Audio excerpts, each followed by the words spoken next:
তোকে আজ মেরেই ফেলবো আমি। তুই আমার হাত থেকে আর বাঁচতে পারবি না। না না, তুমি এটা করতে পারো না, প্লিজ। তুমি তুমি এরকম করতে পারো না। নিশ্চয়ই পারি। কে ওখানে? তুমি আমার সঙ্গে যা করেছো তারপরে তো আমি নিশ্চয়ই করব। কে ওখানে?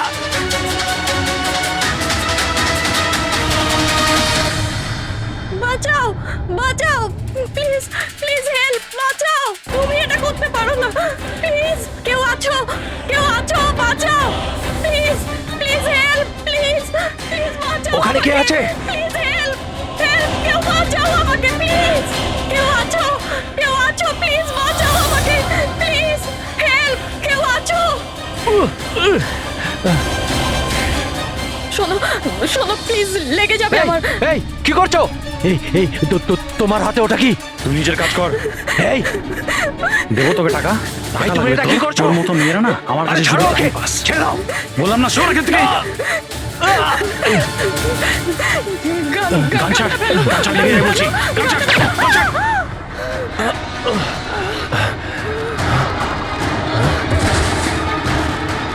এই গুলি করে দিলে, গুলি করে দিল। হ্যাঁ, খুন খুন করেছে, খুন করে দিয়েছে পুলিশ, খুন করেছে পুলিশ। এই আরেকটা গুলি কে চালালো?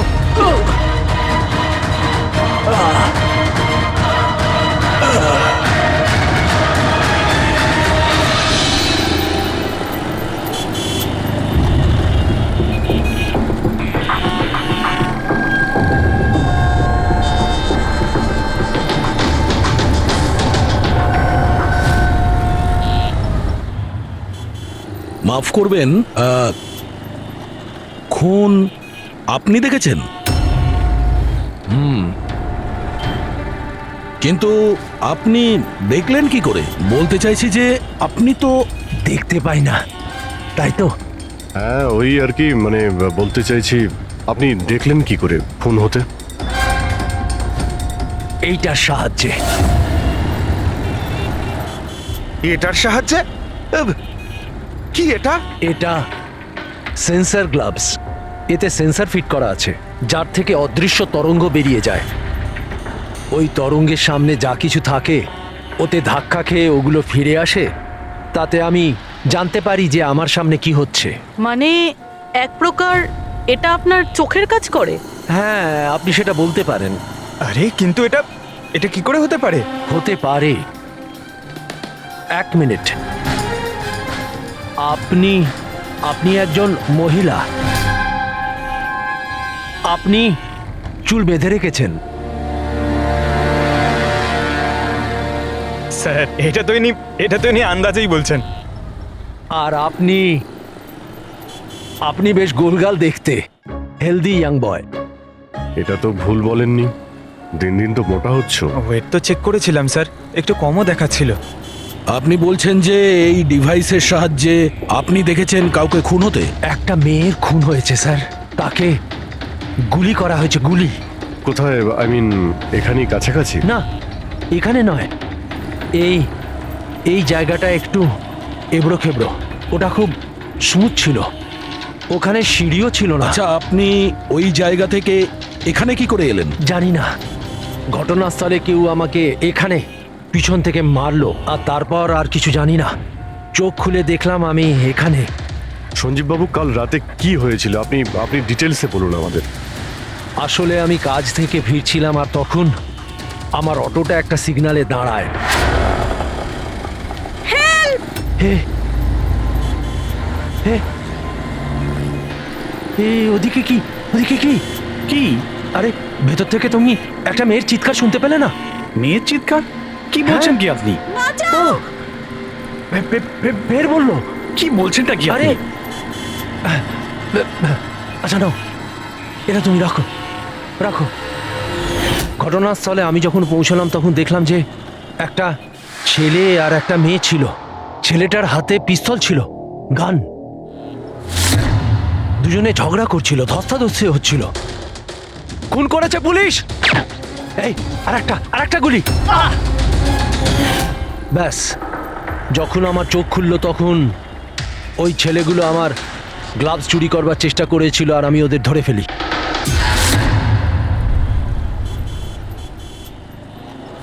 আর আপনি অজ্ঞান হয়ে যাওয়ার পরে খুনি আপনাকে এখানে নিয়ে এসছে আর এখানে ফেলে পালিয়ে গেছে। হ্যাঁ, হতে পারে। আচ্ছা, ওই জায়গাটা কোথায় যেখানে মেয়েটার গুলি লেগেছিল? না স্যার, আমি জানি না। আচ্ছা, আন্ধারিতে ওই অটো যে সিগন্যালে দাঁড়িয়েছিল, যেখানে আপনি মেয়েটার চিৎকার শুনেছিলেন, সেই জায়গাটা জানেন আপনি? মনে আছে? আই অ্যাম সরি, আমি এ ব্যাপারে আপনাদের হেল্প করতে পারবো না। ইটস ওকে, ইটস ওকে, আপনি চিন্তা করবেন না, আমরা ওই জায়গাটার খোঁজ নিয়ে নেব। কিন্তু কি করে? ওই অটো ড্রাইভারকে জিজ্ঞাসা করব। এত বড় শহরে ওই ড্রাইভারকে আপনি কোথায় খুঁজে পাবেন স্যার? পেয়ে যাব। ওদের নেটওয়ার্ক খুবই ফাস্ট, সারা শহরে ছড়িয়ে আছে, পেয়ে যাব। ওনার নাম, ঠিকানা বা অন্য কিছু জানেন আপনি? ও ও টুপি পরেছিল আর পুরনো গান শুনছিল 90-এর দশকের। আর ওর অটোতে আগুন নেভানোর যন্ত্রও লাগানো ছিল।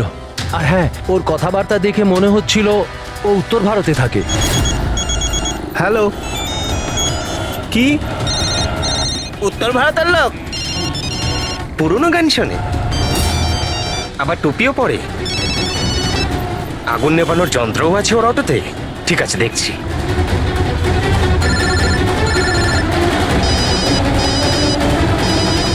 হ্যালো। হ্যালো রাজু, হ্যাঁ ভাই। সিআইডি অফিসারেরা একজন অটো চালককে খুঁজছে যে টুপি পরে আর ওর গাড়িতে নাকি একটা আগুন নেভানোর যন্ত্র লাগানো আছে। টুপি ঋষিদ হবে ভাই। হ্যাঁ রাজু বল। ঋষিদ, কাল রাতে কি আন্ধেরির কোনো সিগন্যালে ছিলিস? হ্যাঁ ছিলাম তো, বল। ওখানে কোনো প্যাসেঞ্জার নেমেছিল নাকি? হ্যাঁ, কিন্তু ও তো অন্ধ ছিল। কি হয়েছে নাকি বল? আরে ওর সাথে একটা দুর্ঘটনা ঘটে গেছে।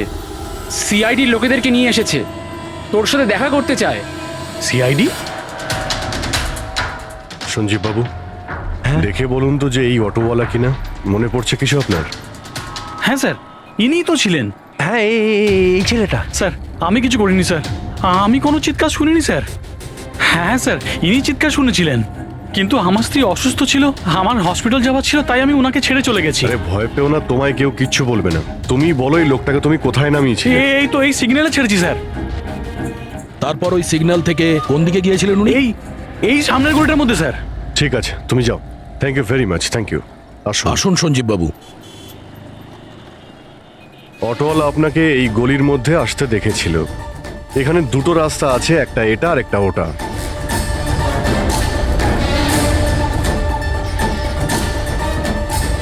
কিছু মনে পড়ছে আপনার কোথায় গিয়েছিলেন? সঞ্জীব বাবু, একটু মনে করে বলুন যে আপনি এর মধ্যে কোন গলিতে গেছিলেন?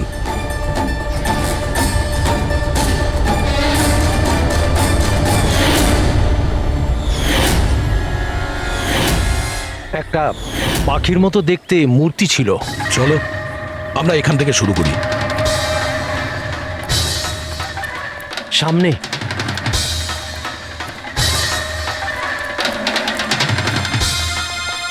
স্যার এই দেখুন। সঞ্জীব বাবু, দেখ। গুড। এই যে এইটাই। আচ্ছা, এর পরে সঞ্জীব বাবু, এরপর মনে আছে আপনি কোথায় গিয়েছিলেন? 3টে গোল দেখতে পেয়েছিলাম। তোমরা ওই দিকটা দেখো, আমরা এদিকে যাচ্ছি।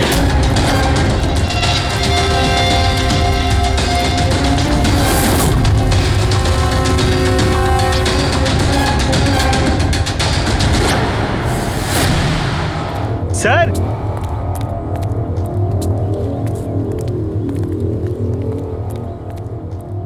হ্যাঁ, এটা রাউন্ড শেপ, একটা নিচে আর একটা। এরপর এরপর এরপর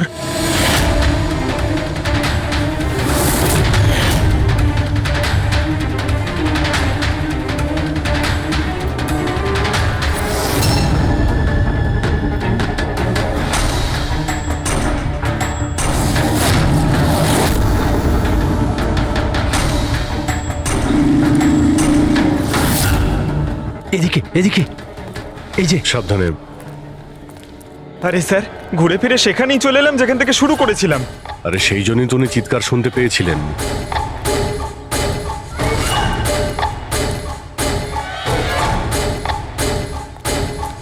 স্যার, এই জায়গাটা একেবারে জনবসতির মাঝখানে। তাহলে গুলি চলার আওয়াজ কেউ শুনতে পাইনি কেন? কারণ গানে সাইলেন্সার লাগানো ছিল।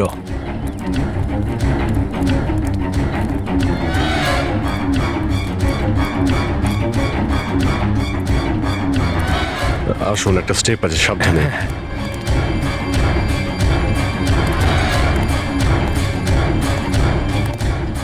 না না, ঠিক আছে।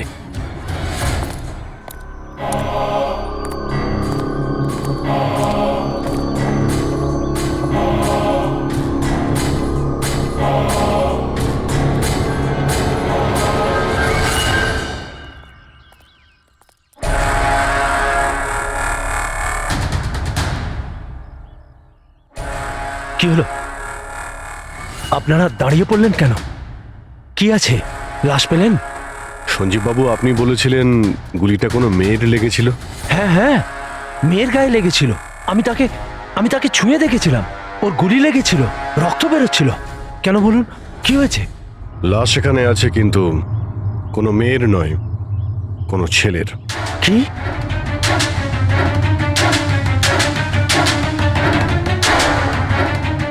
He is dead. মনে হচ্ছে সেই যে ওই মেয়েটাকে মারার চেষ্টা করেছিল। স্যার, ওনার কথা অনুযায়ী এখানে দুটো গুলি চলেছিল। হয়তো হয়তো এই দ্বিতীয় গুলিটায় মারা গেছে।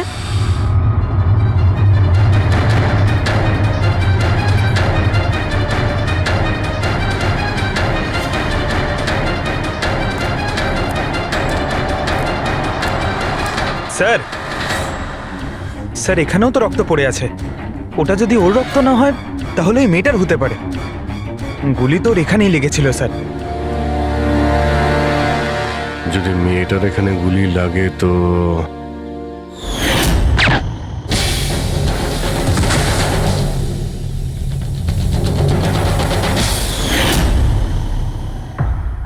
আপনি বললেন যে আপনার মাথায় পিছন থেকে কেউ মেরেছিল, তো সেটা দ্বিতীয় গুলি চলার পরে আপনার লেগেছিল নাকি সেটা চলার আগে? না না, দ্বিতীয় গুলিটার পর মেরেছে। স্যার কি হচ্ছে এসব? কিছু বুঝতেই পারছি না। স্যার, রক্ত তো অনেক বেরিয়েছে। ওই মেয়েটা নিশ্চয়ই আহত। স্যার, না তো কোনো মোবাইল পেয়েছে, না ওয়ালেট, কোনো আইডেন্টিফিকেশন নেই। আর স্যার, ওর হাত আর আঙুলে যে চিহ্ন আছে সেগুলো দেখে মনে হচ্ছে কেউ যেন ঘড়ি আর আংটি চুরি করে নিয়েছে। আচ্ছা, এদের দুজনকে ছিনতাইয়ের উদ্দেশ্যে মারেনি তো? আগে এটা খোঁজ নিতে হবে যে মেয়েটা কোথায়। যদি আহত হয় কোনো হসপিটালে থাকবে, আর যদি মারা যায় তাহলে খুনি ও লাশ গুম করার চেষ্টায় রয়েছে। মিসিং পারসন ব্যুরোতে খোঁজ নিয়ে দেখো তো এর ব্যাপারে কিছু জানতে পারা যায় কিনা। বস, ক্রাইম স্পটে ওই জায়গাতে মাটির ওপর যে রক্ত পাওয়া গেছিল, ডিএনএ টেস্ট অনুসারে ওই রক্তটা কোনো মেয়ের। আসলে এই মেয়েটা ওই সময় ওখানে উপস্থিত ছিল না যখন তোমরা গেছিলে, কিন্তু ক্রাইম যখন হয়েছিল তখন ওই মেয়েটা নিশ্চয়ই ওখানে ছিল। আর স্যার, দুর্ঘটনার সময় রাত 11টা থেকে 1টার মধ্যে। ঠিকই তো আছে, সঞ্জীবও তো ওই সময় ছিল 11:30 নাগাদ। হ্যাঁ স্যার, আর সঞ্জীব বাবুকে অজ্ঞান অবস্থায় সেখানে রেখে দেয় যেখান থেকে আমরা ওনাকে পাই। আরো একটা কথা স্যার, দুটো গুলি চলেছিল, মেয়েটার গুলি লেগেছিল আর ও ওখানেই অজ্ঞান হয়ে পড়ে গেছিল সঞ্জীব বাবুর কাছেই। তারপরে স্যার দ্বিতীয় গুলিটা করা হয়েছিল যেটা ছেলেটার লেগেছিল। তার মানে সঞ্জীব বাবু ছাড়াও ওখানে আর কেউ ছিল যে ওই আহত মেয়েটাকে ওখান থেকে নিয়ে গিয়েছিল আর সঞ্জীব বাবুকে ওই ফুটপাতে ফেলে গেছিল। স্যার, আমি আশেপাশের এলাকায় খোঁজ নিয়েছি। ওখানে কেউই কোনো ছেলে এবং মেয়েকে আসতে বা কোনো আহত মেয়েকে ওখান থেকে যেতে দেখেনি। আচ্ছা, সালুকে একটা কথা বলো, যদি খুনি সঞ্জীবকে ক্রাইম সিন থেকে তুলে নিয়ে গিয়ে ওখানে যেখানে আমরা ওকে পাই, তাহলে হতে পারে ওই লোকটার কোনো ট্রেসেস সঞ্জীবের পোশাকে আছে। খোঁজ নিতে পারবে কে ছিল সে? অবশ্যই খোঁজ দিতে পারবো। তাহলে খোঁজ নাও।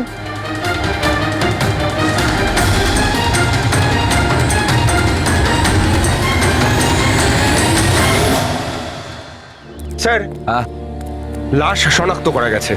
ওর নাম হলো অনিকেত স্যার, আর ওর বাড়ির লোকজনও হারিয়ে যাওয়ার রিপোর্ট লিখিয়েছিলেন। অনিকেত, দেখুন আপনার ভাই অনিকেতের বডি আমরা বন্ধ কারখানায় পেয়েছিলাম। আপনারা কি বলতে পারবেন উনি কেন এখানে এসেছিলেন? আপনার ভাইয়ের খুন হয়েছে। আশা করব আপনারা আমাদের কাছে কিছুই লুকোবেন না। যদি আপনারা সত্যি না বলেন তাহলে আমরা তো খুনিকে ধরতেই পারবো না। স্যার এরকম কিছু নয় স্যার, গত কয়েকদিন ধরে খুবই অদ্ভুত বিহেভ করছিল। অদ্ভুত মানে? প্রায় বাইরে থাকতো স্যার, সারাদিন। আমরা অনেকবার জিজ্ঞাসা করার চেষ্টা করেছি, কিন্তু কিচ্ছু বলতো না। গতকাল সকালেও 11টা নাগাদ চলে গেছিল। কোথায় গেছিল কিচ্ছু বলেনি। সারা দিন ধরে স্যার ঘরে ফেরেনি। সকালে উঠে দেখি সারা রাতেও বাড়ি ফেরেনি। তারপরে গিয়ে আমি পুলিশের কাছে কমপ্লেন করি। তো সারাটা দিন ফোনে কোনো কথা হয়নি? স্যার আমি ওকে সারাদিন ধরে ফোনে কল করছিলাম, কিন্তু ফোনেই পাচ্ছিলাম না ওকে। এরকম কবে থেকে চলছিল? স্যার জানি না কবে থেকে। গত কয়েক বছর ধরে তো সিঙ্গাপুরেই ছিল। এই তো কিছু মাস আগেই ইন্ডিয়া এলো, তখন থেকেই এরকমই বিহেভ করছিল। সিঙ্গাপুরে কি কাজ করতেন ইনি? ওখানে হোটেলে জব করতো। এ বিবাহিত ছিল? না স্যার, বিবাহিত ছিল না। কোনো মেয়ের সাথে এর সম্পর্ক ছিল? কারণ মরার আগে ও কোনো মেয়ের সঙ্গে ঝগড়া করছিল। জানি না স্যার, আমরা কিছুই জানি না এর কোনো মহিলার সঙ্গে কোনো অ্যাফেয়ার বা বন্ধুত্ব আছে কিনা, কিছুই জানি না। স্যার স্যার এনাদের থেকে অনিকেতের নাম্বার নিয়ে আর কল রেকর্ডস চেক করি স্যার। তাতে জানতে পারি যে একটাও মেয়ের নাম্বার নেই স্যার, শুধু ছেলেদের সঙ্গেই কথা বলতো, আর বেশিরভাগই ওর সঙ্গে যারা কাজ করতো তাদের। আর স্যার মৃত্যুর আগেও ও কাউকে ফোন করেনি নিজের ফোন দিয়ে। কোনো মেয়ের নাম্বার পাওয়া যাচ্ছে না, এটা তো খুব অবাক কাণ্ড। স্যার খুবই সাদাসিধে লোক ছিল, শুধু নিজের কাজ নিয়েই ব্যস্ত থাকতো। ঠিক আছে, আপনারা যেতে পারেন। যদি দরকার হয় আপনাদের ডেকে নেব।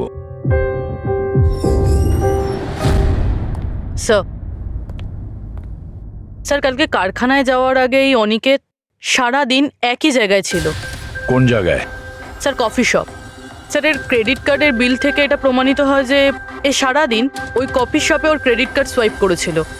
হ্যাঁ স্যার, ওর ফোনের লাস্ট লোকেশন ওই কফি শপই ছিল। কোন কফি শপ ছিল ওটা? Pillow coffee shop. যাও ওই পিলো কফি শপে আর খোঁজ নাও ও সারাদিন বসে কি করছিল। স্যার,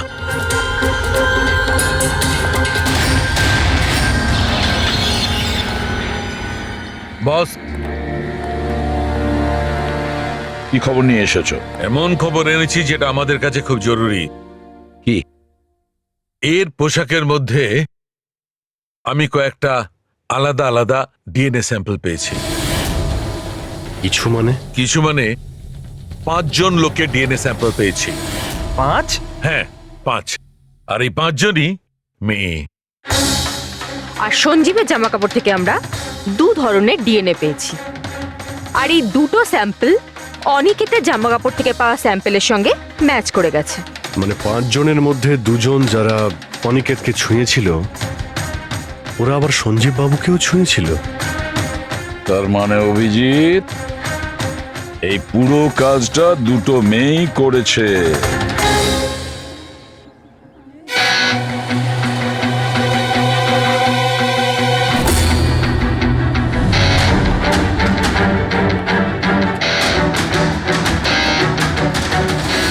আচ্ছা এই ছবিটা দেখুন, আপনি একে চেনেন? কালে সারাদিন এখানে আপনার ক্যাফেতেই ছিল। হ্যাঁ স্যার, এই কালকে সারাটা দিন এখানেই ছিল, আর রাতে এই ধরুন 10:30 আশেপাশে এখান থেকে বেরিয়েছিল। এ একা ছিল নাকি এর সাথে আরো কেউ ছিল? নিতু, এদিকে একটু এসো।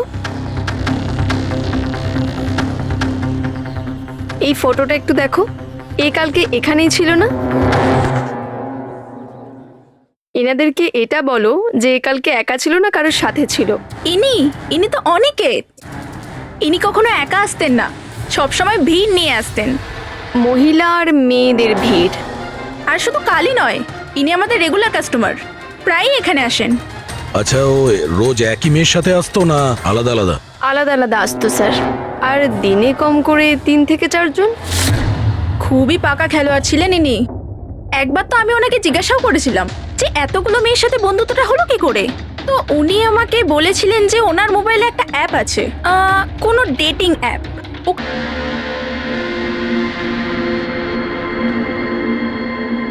কিছু জানতে পেরেছো? হ্যাঁ স্যার, অনিকেতের ডেটিং অ্যাপের ব্যাপারে জানা গেছে। ওই অ্যাপটার নাম ম্যাচ আপ। Match up? এটা দুজনের সাথে বিয়ে দেওয়ার কোনো অ্যাপ নয় তো? হ্যাঁ স্যার, ওই রকমই কিছু। কিন্তু অনিকেত এই অ্যাপের ভুল ব্যবহার করেছে। ও এই অ্যাপের সাহায্যে এতগুলো মেয়ের সঙ্গে কন্ট্যাক্ট করেছে স্যার, আর ওদের সঙ্গে বন্ধুত্ব করেছে। আর মনে হচ্ছে বিয়েও কাউকেই করতে চায়নি, শুধুমাত্র টাইম পাস করছিল। এই অ্যাপে শুধুমাত্র চ্যাটিংই হয়, আর কারো নাম্বার এই অ্যাপে শো করে না স্যার। স্যার, আমরা অ্যাপ ডেভেলপ কোম্পানি থেকে 4টে মেয়ের ব্যাপারে খোঁজ নিয়েছি, অনিকেত যাদের খুব টাচে ছিল।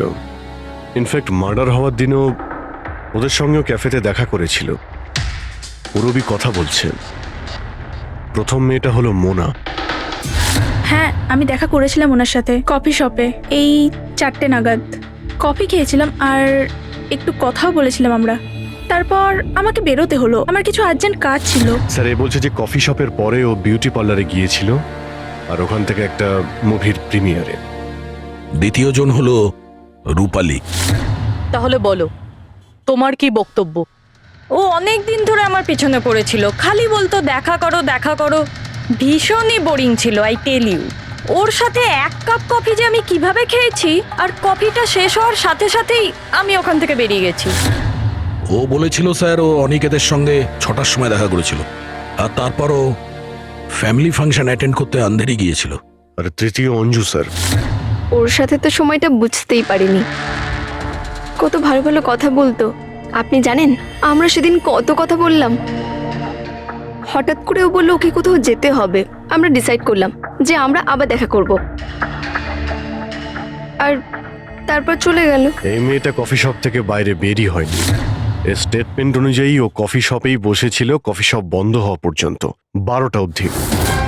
স্যার, এদের স্টেটমেন্ট আমরা ক্রস চেক করেছি, ঠিকই বলছে। স্যার, সঞ্জীববাবু বলছেন কোনো মেয়ের গুলি লেগেছিল। এদের 3 জনকে চেক করা হলো, কিন্তু কোনো আঘাতের চিহ্ন নেই। তোমরা তো 4টে মেয়ের কথা বলেছিলে, তাহলে চতুর্থ মেয়েটি গেল কোথায়? স্যার, 4 নম্বর মেয়েটা হলো এরিকা। আমরা এই অ্যাপের সাহায্যে ওর সঙ্গে কন্ট্যাক্ট করার চেষ্টা করেছিলাম, কিন্তু ও কোনো রেসপন্স করেনি। তাহলে এক কাজ করো, ওই মেয়েটার সঙ্গে গিয়ে দেখা করো।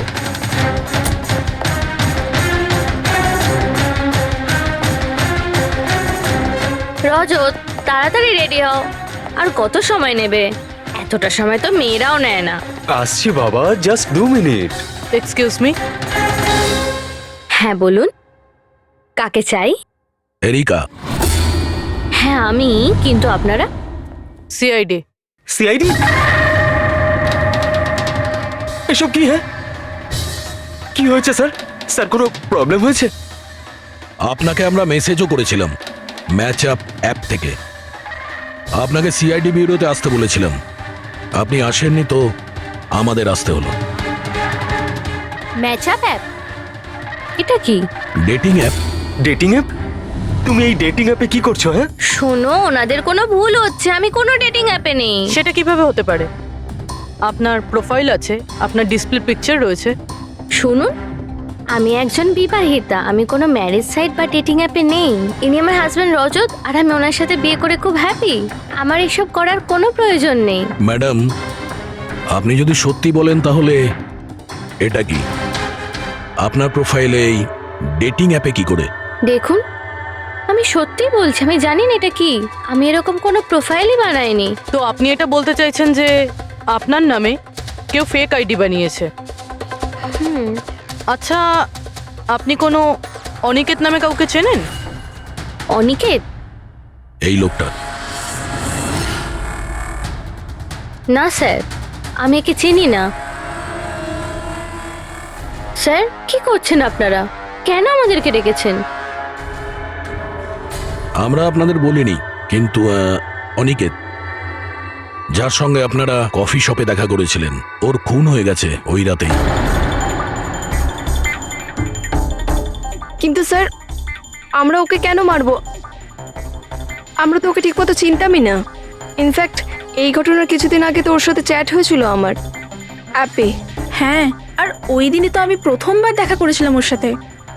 আর আমার সাথে তো ওর সেরকম কোনো শত্রুতাও ছিল না। আর আমি তো ওই অ্যাপেই নেই, এমনকি আমি ওকে চিনিও না। ওই অ্যাপের প্রোফাইলে আপনার পার্সোনাল পিকচার ছিল, সেই পিকচার আপনার ফোন থেকেই নেওয়া হয়েছিল।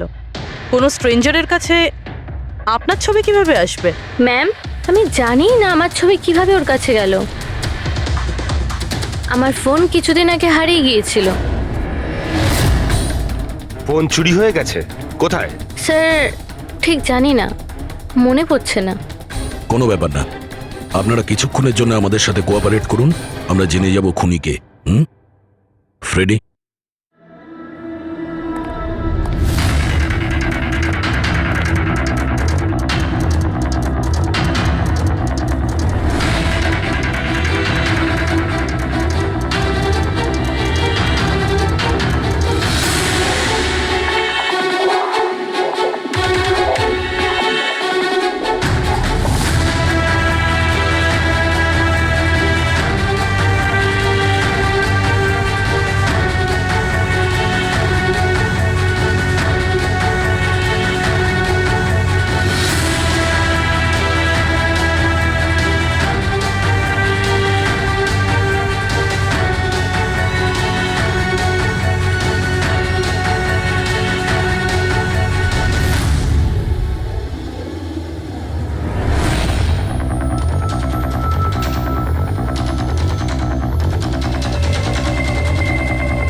সঞ্জীব বাবু, এদের মধ্যে কেউই না যে ওদিন ঘটনাস্থলে ছিল? এদের মধ্যে কেউ নয়। ঠিক আছে, আপাতত আপনারা যেতে পারেন। Thank you.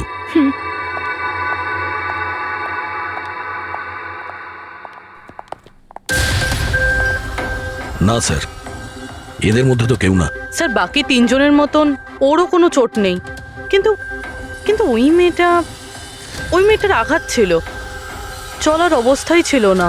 কিন্তু সালুকে যে আমাকে বলল ও সঞ্জীবের পোশাকে যে ডিএনএ টেস্ট করেছিল তাতে তো দুটো মহিলার ট্রেসেস পাওয়া গেছে। ঠিক আছে, কিন্তু একজন আহত হতে পারে, আরেকজন সেও তো ওই চারজনের মধ্যে একজন হতে পারে। স্যার এই চারজনের জল খাওয়ার গ্লাসগুলো ফরেন্সিকে পাঠিয়ে দিয়েছি, রিপোর্ট আসবে। স্যার, হ্যাঁ স্যার ওই দুটো মেয়ের ডিএনএ এই চারজনের সঙ্গে ম্যাচ করেনি। কি ম্যাচ হচ্ছে না? তাহলে মেয়ে দুটোকে পাবো কি করে? এক মিনিট। কি হলো সঞ্জীব?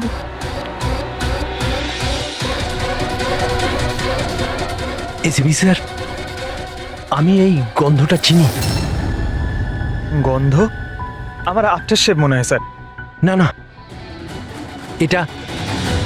এটা ওই গন্ধ যেটা আমি ঘটনাস্থলে পেয়েছিলাম, একদম ওটার মতো।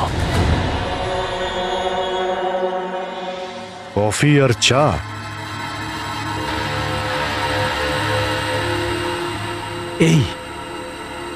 এই গন্ধটা ঘটনাস্থলে, এই গন্ধটাই ছিল।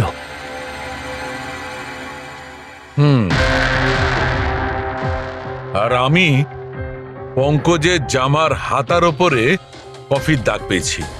হ্যাঁ স্যার, ওই সকালে কফি বানাচ্ছিলাম না, তাই একটু পড়ে গেছিল। তার মানে ডক্টর সালুকে ওই ক্রাইম সিনে কফি আর চায়ের মিশ্রিত একটা গন্ধ ছিল। ক্রাইম সিনে না খুনির কাছে? চা আর কফির মিশ্রিত কোনো স্মেল তখনই আসে যখন সে বারবার চা আর কফি বানায়, যেমন কোনো কুক বা কেউ কফি শপে কাজ করলে, যেমন পিলো কফিতে। পুরোপুরি একটা কাজ করো, এরিকাকে জিজ্ঞেস করো যে ওর ফোন পিলো কফি শপের আশেপাশে হারিয়েছিল কিনা।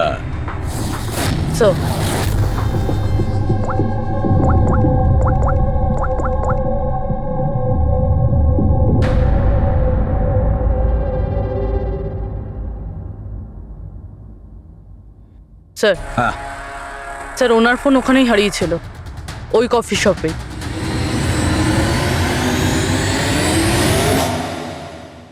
এই মেয়েটা এখানে প্রায়ই আসে না? হ্যাঁ, এনাকে দেখেছি তো এখানে। এর ফোনটা হারিয়ে গেছে। তো এর ফোনটা যখন হারিয়েছিল, এখানে ডিউটিতে কে ছিল?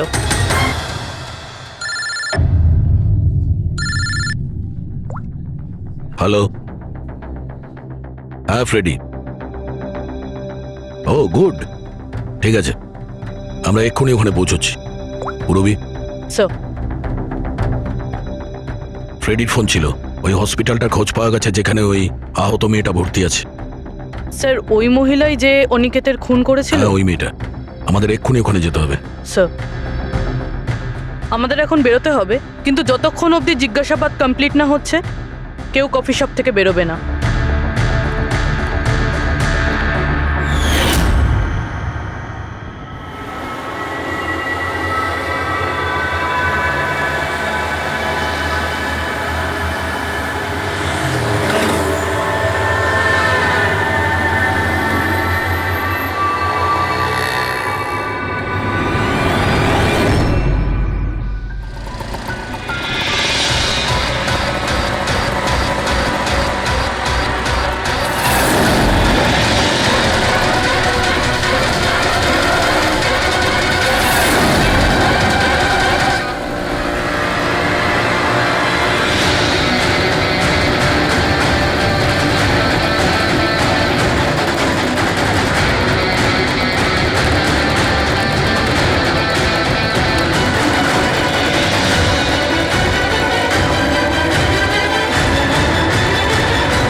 এক্সকিউজ মি, আমি এক্ষুনি আমার বোনকে ডিসচার্জ করাতে চাই। আপনি এক্ষুনি ডিসচার্জ পেপার তৈরি করুন, তাড়াতাড়ি। ডিসচার্জ? কিন্তু উনি তো এখনো কোমায়। দেখুন, আমার এসব জেনে কোনো কাজ নেই, আমাদের এক্ষুনি এখান থেকে বেরোতে হবে। আপনি তাড়াতাড়ি করুন প্লিজ। এভাবে কি করে ডিসচার্জ করে দিই? ওনার প্রাণের থেকেও কি এমন বেশি জরুরি? দেখুন, আমার এত তর্ক করার কোনো সময় নেই, আপনি আমার সঙ্গে তর্ক করবেন না। তাড়াতাড়ি করুন প্লিজ, যেটা বললাম সেটা করুন।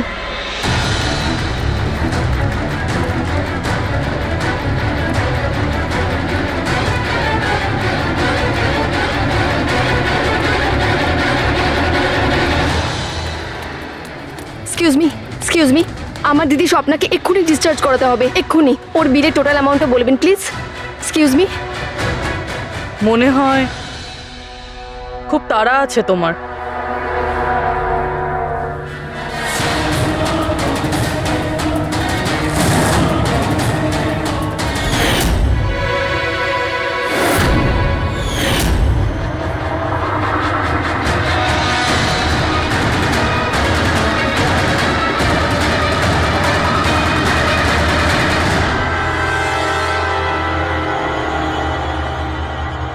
ক্যাফেতে ওই ফোন কলটা, ওটা আমাদেরই প্ল্যান ছিল। আমরা এটাই দেখতে চাইছিলাম যে ওই আহত মেয়েটার মিথ্যে খবরের জালে কে ফাঁসে। আর তুমি ফেসে গেলে। এটাও ভাবলে না যে সিআইডি তোমাকে ফলো করছে? তুমি নিজেই আমাদের এখানে নিয়ে এসেছো, আর তাই পালিয়ে কোনো লাভ নেই। সেই জন্য তোমার জন্য এটাই ভালো হবে, নিজের অপরাধ স্বীকার করে নাও।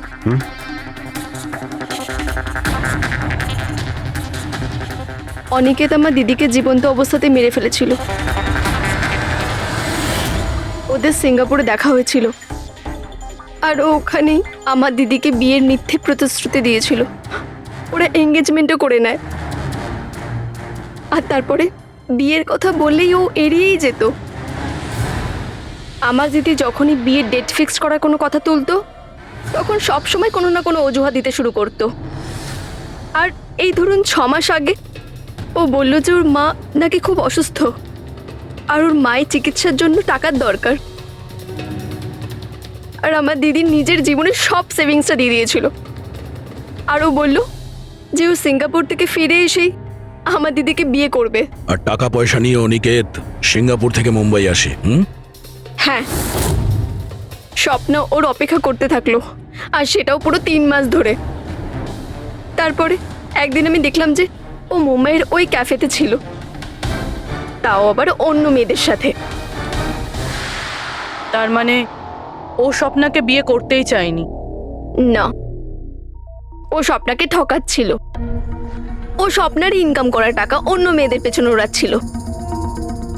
আর আর ওর মাও কিন্তু অসুস্থ ছিল না, কারণ ওর তো কোনো মাই ছিল না। ওর মা তো অনেকদিন আগেই মারা গেছিলেন। তাই তুমি প্রতিশোধ নেওয়ার একটা প্ল্যান করলে। স্বপ্না তো আমার কোনো কথা বিশ্বাস করতে চাইতোই না। ওর ভালোবাসায় অন্ধ হয়ে গেছিল।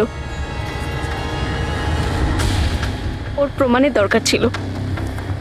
তাই অনিকেতের সত্যিটা সামনে আনার জন্য আমি এরিকার ফোন চুরি করি, আর ওর নাম দিয়েই আমি ম্যাচআপ অ্যাপে ওর ফেক প্রোফাইল তৈরি করি, আর অনিকেতের সঙ্গে চ্যাটিং করতাম। আর ও ইজিলি আমার ফাঁদে পড়ে যায়।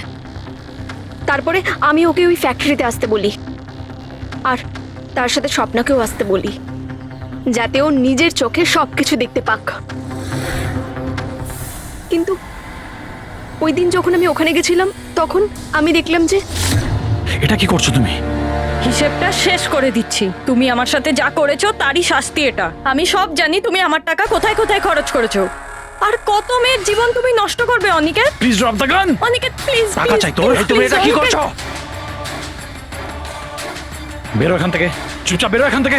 আরে ছাড়ো ওকে, ছেড়ে দাও। ওকে বললাম না বেরো এখান থেকে।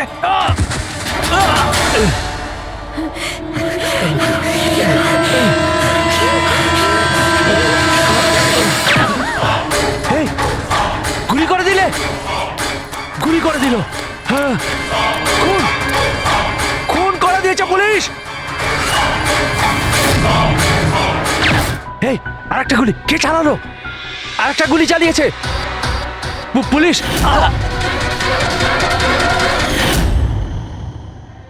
তুমি জানো, অনিকেতের লাশ পর্যন্ত আমাদের ওই সঞ্জীব বাবু পৌঁছে দিয়েছিলেন। উনি দেখতে পান না, কিন্তু ওনার ওই সংবেদনশীল দস্তানা, সেন্সিটিভ গ্লাভস চোখের থেকে কম না। প্রতিশোধ নেওয়ার জন্য তুমি অনিকেতকে খুনই করে দিলে, কিন্তু এখন তো সারা জীবন জেলেই কাটবে। আর তোমার বোন স্বপ্না, যার জন্য তুমি এই সব করলে, সে তো আগে থেকেই কোমাতে রয়েছে। আর যেদিনও কোমা থেকে ঠিক হবে, সেদিন তোমার কাছেই যাবে, জেলের গড়া